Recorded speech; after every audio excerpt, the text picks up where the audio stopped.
Hello বন্ধুরা, fair of speaking মানে আপনি কথা বলার সময় যে আপনার ভয় লাগে মানে কীরকমভাবে, কেন বা ভয় লাগে, কারণটা এটা ভয় লাগে বলতে দেখবেন আপনি যখনই আপনার যে কোনো প্ল্যান প্রেজেন্টেশন অন্য কারো কাছে দিতে যাচ্ছেন, হয়তো বলতে বলা হয়েছে, তো সেই জায়গাতে কী হয়, আপনার ঘাম দেয়, আপনার গা হাত থরথর করে, আপনার দেখবেন যেন কানটা গরম হয়ে যায়, মানে চোখ মুখ যেন বন্ধ হয়ে আসে। এর কারণটা কি জানেন কি?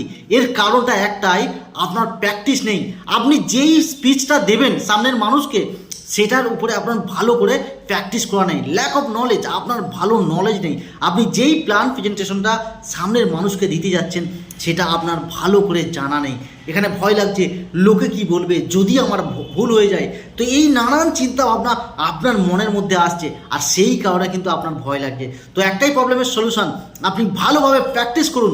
আপনি যে প্ল্যান প্রেজেন্টেশন সামনের মানুষের কাছে দিতে যাচ্ছেন, আপনি ভালোভাবে প্র্যাকটিস করে রাখুন, নিজের প্রতি একদম ফুল কনফিডেন্ট হয়ে, এনার্জি এক্সাইটেডের সাথে সামনের মানুষকে আপনার স্পিচ দিন। দেখবেন ভয় পাবেন না, এতে আপনার কোনো রকম কোনো প্রবলেম হবে না, অটোমেটিক আপনি ভালোভাবে সামনের মানুষের কাছে আপনার স্পিচ দিতে পারবেন।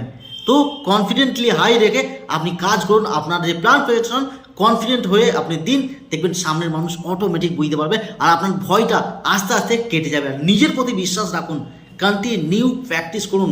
যখনই প্ল্যান দেবেন, আগে একবার ভালো করে রিভাইজ করে নিন।